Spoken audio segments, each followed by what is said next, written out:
I'm Jerome from Champignons La Pinede, and right now we are on our farm. So it's in Pine Grove, located in Dunham, Quebec, and it's on 100 acres land.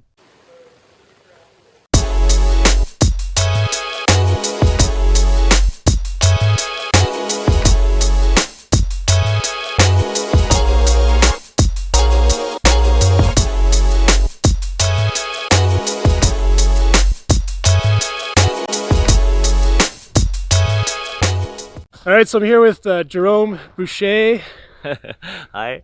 and his company is called Champignons La Pinede. Again, what does that mean in English? I don't remember. It's Pine Grove. So yep.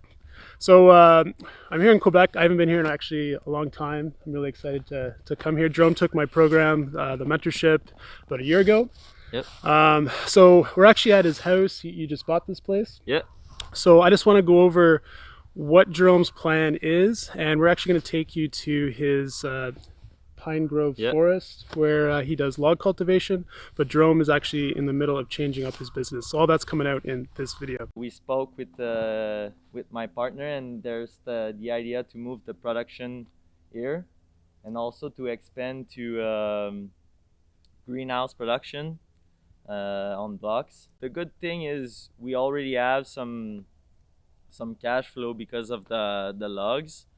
So the way to get there is to continue to have the logs and generate a cash flow so we could get the loan for the blocks. How do you find your business fits in with other mushroom businesses here in Quebec? Is log cultivation common? I think there's one or two other producer, and I mean it's really a different type of mushroom. It's just unique, and the taste is just different from what you can get on block. So I think because of the uniqueness of the product, we can find our way. So you think potentially you're going to do some kind of hybrid business? Yeah. And stick with the logs, but yeah, for sure we will always have the logs as our high-end product, but we gotta have something to produce more mushroom with less work, because logs are work intensive. So yeah, labor intensive, I should say. So would you say you have any lessons learned from this past year? Anything that you really liked that you did? Any potential setbacks that you weren't expecting? Yeah, we had a really rough summer.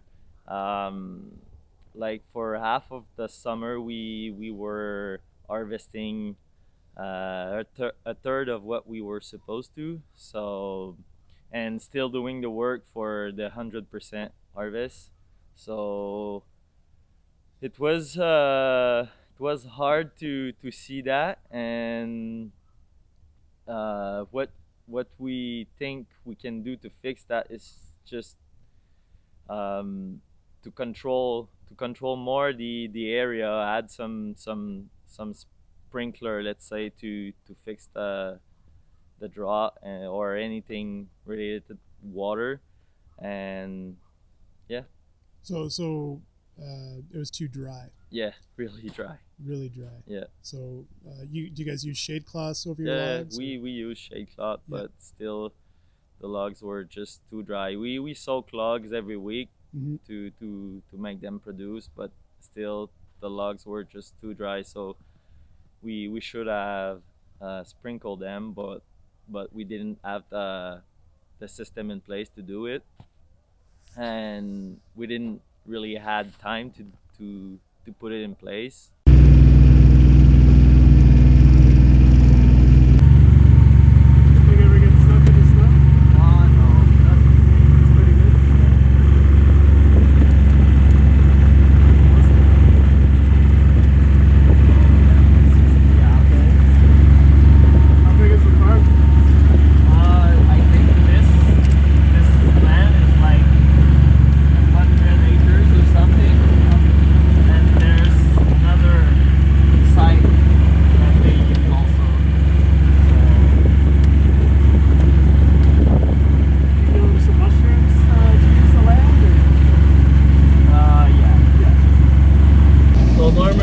right down from this field, right there, and just come from this way.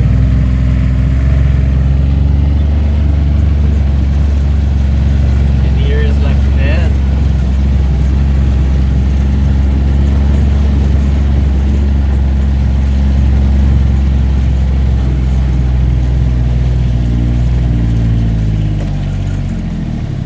So we've been doing this for 4 years right now. So the process starts here. So we unload the logs we freshly cut from the woods over here, and then we use these tables right there to inoculate. So Is there a certain time of year you want to cut? yeah, we cut in the winter, so in late February, early March, and we inoculate like three to 4 weeks after that. So you're actually inoculating in freezing temperatures? Yeah. And that doesn't have any. No. That's awesome. I didn't know that. Yeah, it's the logs just colonize very well. So. And what are you guys using? Plug spawn or No, sawdust? Sawdust. Yep. Sawdust spawn. And yeah, we just leave like a big tarp over the logs the whole summer. So it's kind of a.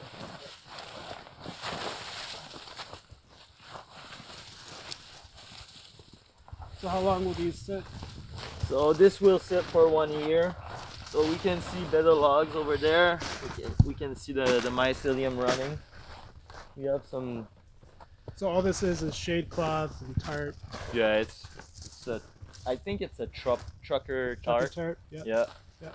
So we got this from the brother of one of our partner. For. And you don't water this at all? Or? No, never. That's awesome. Yeah. Just the shade it's enough. Mm-hmm.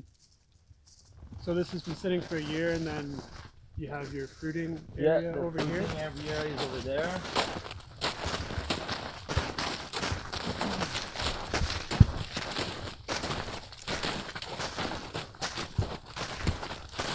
So we got a few racks that we use for harvesting. Yeah, like why don't you go over like the whole process? You have a colonized log. Yeah. And how do you get it to fruit? How many times does it fruit in a season? So we take the amount of logs we have and divide it by 8 or 7, because the logs, when it produce, need to rest for 7 to 8 weeks before it can produce again. So so what we do is we take the logs, soak it in the water tank. So we put like 30 to 40 logs in there, and we have a pump from the pond right there. So we pump water in there, and we let it sit for 24 hours, and then we take the logs from the container and put it on the racks, and then we put the shade cloth and wait for 5 to 7 days, and then we have a full size mushroom. So once they've fruited the logs, what do you do with them after that? We take them back to their original position and let them sit for 7 to 8 weeks. With the shade cloth? Or? No, nothing. Just like that. Just like that? Yeah.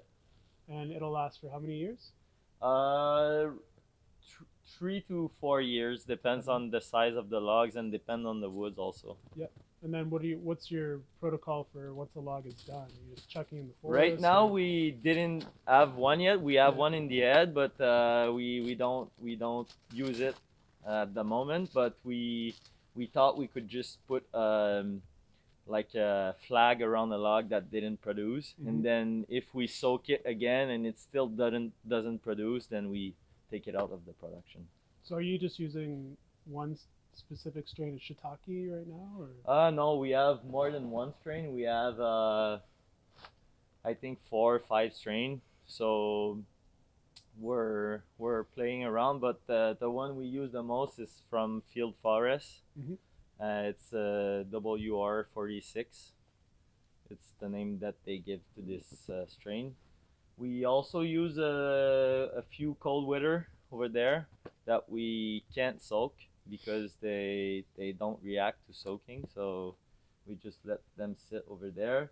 And we have a few warm weather strain also that produce in the peak summer temperature. They produce bigger mushroom um, that feels like picking apple. So they're really big and dense. So So, how far down there? it's And it looks like you have like little different stages, yeah. but maybe like repeat. Like you just have like groupings of all the stages. So yeah, the thing is we have to like when we have the logs on the rack, we have to have like two sides so we can like have the logs on this side and then sitting there to produce, and then we put the one we freshly soak on the other side, so we like use these two sides to make it work. Like it's a little bit of logistic using the racks, so that's why we're using racks that we can move. Most of them, some are fixed, but the best racks we find are this model right there. So we can just right now they're stuck in the snow a little bit. We can just move them like that. Yep. So wherever we need it. Same for the tank. They're not really heavy, so we can move everything. So it's really So convenient. how many years have you guys been doing this? 4 years right now. Yeah. And 4 years since we inoculate the first time. no employees, just No. just yourself. Yeah. This is a lot of work. Yeah, this is a lot of work. Yeah. So if we move a little bit farther, we have also a little bit of another.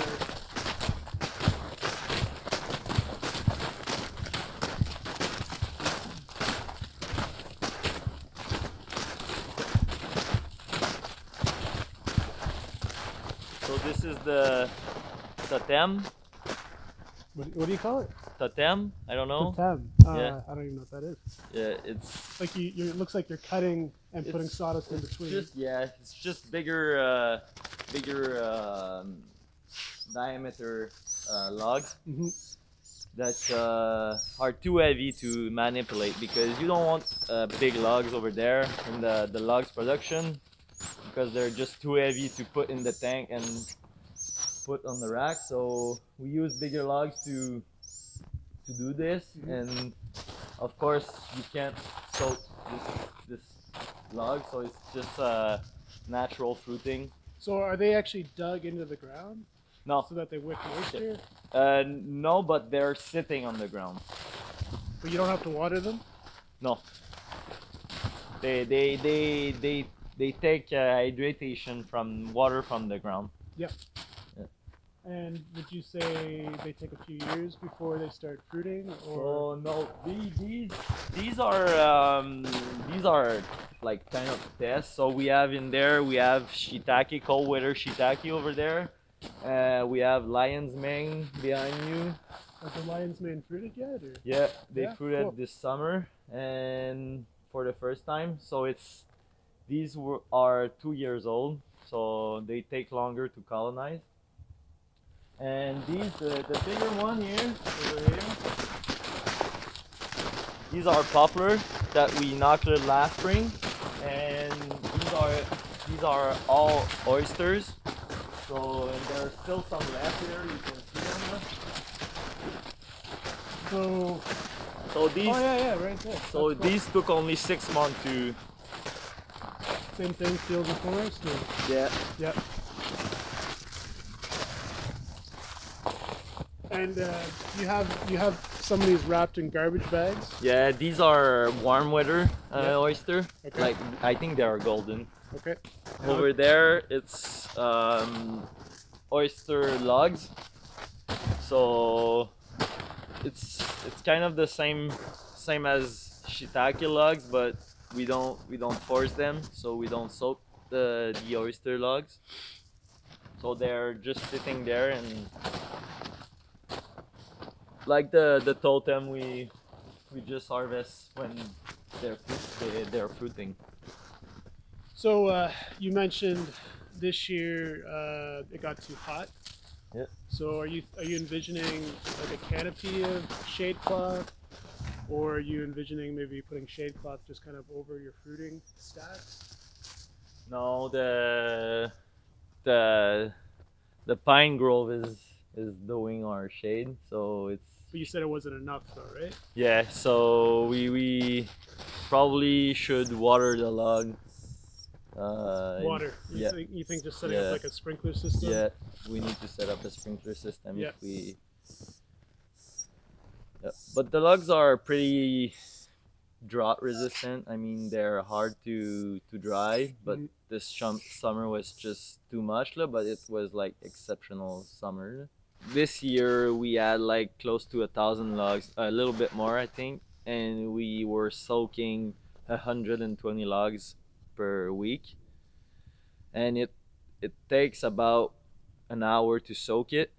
So we soak it, let's say Monday evening, Mhm.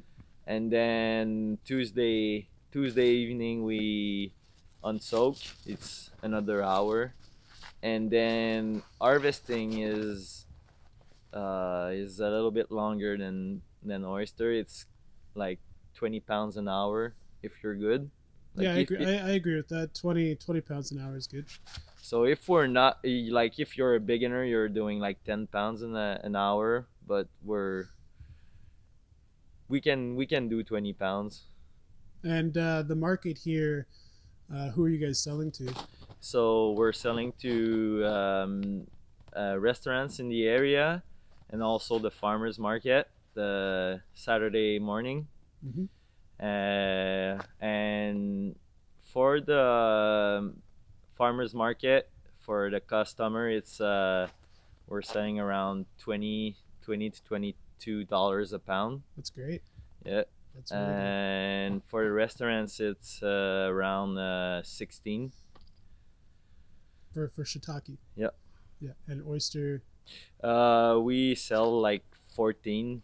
That's good. Yeah. Those are good prices. Yeah. Yeah. And what do you think the market cap is? Like, how much do you think you could produce a week and sell? Honestly, I don't. Right now, I can't see the cap. Hmm. I mean, because the Montreal market is so big. So we have Montreal that is 40 to 1 hour drive from here, and we have also Sherbrooke, which is closer to Paul's business, and this is another big city that there's a big market there also. So there we have two big city an hour drive from the farm. And yeah, and that's not even thinking wholesale. That's just direct to restaurant. Yeah, direct to restaurant. Lots of farmers markets. Yeah. And you think growing seasonal, is something you're passionate about because this is what you're doing right now. Yeah. What do you think the growing season in Quebec is? Like, do you think you can get season extension by moving to greenhouses? Of course, we could get season extension, even for logs if it's not for blocks. So this summer we started forcing the logs around beginning of June, and it was a little bit too cold, so we get uh, we get not a lot of mushroom, but we had like full production at the end of June, so this was a late spring for us. So yeah, the way your log cultivation works right now, there's probably going to be some weeks where you don't have mushrooms, right? No, You're going to have mushrooms every weeks. every We week. we get a constant production every week. So Like, how hot does it get in Quebec? 30. But you're not fruiting shiitake in 30. Yeah, Really? we do. Yeah, Wow, and that it's surprises me actually. oh yeah, no, it's reacting pretty good to hot temperature. The thing it does it when we soak the logs. Um, Normally it's like seven days to have a full flush of mushroom, and when it's really hot, it's like 5 days. so it's producing mushroom faster, but they are less dense and, let's say, not as good as the mushroom produced in cold weather. Right. Yeah. So you prefer a cold weather shiitake? Yes, For sure. but it's still a good mushroom in the summer. Yeah. So are you thinking strain selection for any other mushroom species growing on logs, or are you pretty much just growing certain species no matter the season right now? We started producing a little bit of oyster this year on the totem. So we are still experimenting with this because we can't force the oyster on logs. Oh, you can't soak the logs? No, we can't soak the log, so it's Why is that? I don't know, the mushroom just don't react to soaking. So Interesting. even if we soak the logs, it won't do anything. So It might be temperature related. yeah, it's probably temperature related. So the cold night and the warm days are probably the thing that affect the oyster. Yeah, so I'm just thinking like maybe if you're soaking an oyster log in a temperature it doesn't want to fruit in, it's not going to fruit no matter Exactly. Yeah. what. Okay, no, that's interesting. I, uh, I definitely think strain selection with oysters would be important for sure, but I've never heard whether or not soaking is necessary. I really like the totem idea, and how it can wick water up from the ground, and I Yep. think that's a real easy, natural way of doing it. I'm sure you get sick of soaking the logs. Yeah. It's a lot of hard work, especially with the oak logs. They're pretty heavy there. Hopefully, everyone learned a little bit about how to grow mushrooms in the forest. Yeah. Just to see this is incredible. You guys have put in a lot of work, and I truly understand how much work this is. I played around with log cultivation in the beginning, and I gave up. And you've taken this to the next level. Yeah. I just think this is just beautiful in here. Like you guys have really Yep. done a great job.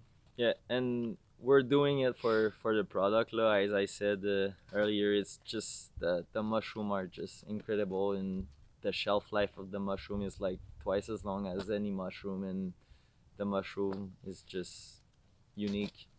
Well, I look forward to seeing what's next in line for you, Jerome, and hopefully I'll be back and we have lots more to Yeah. show everyone here on YouTube. Yeah. Thanks again, man. Thanks, man. All right, pleasure. Later.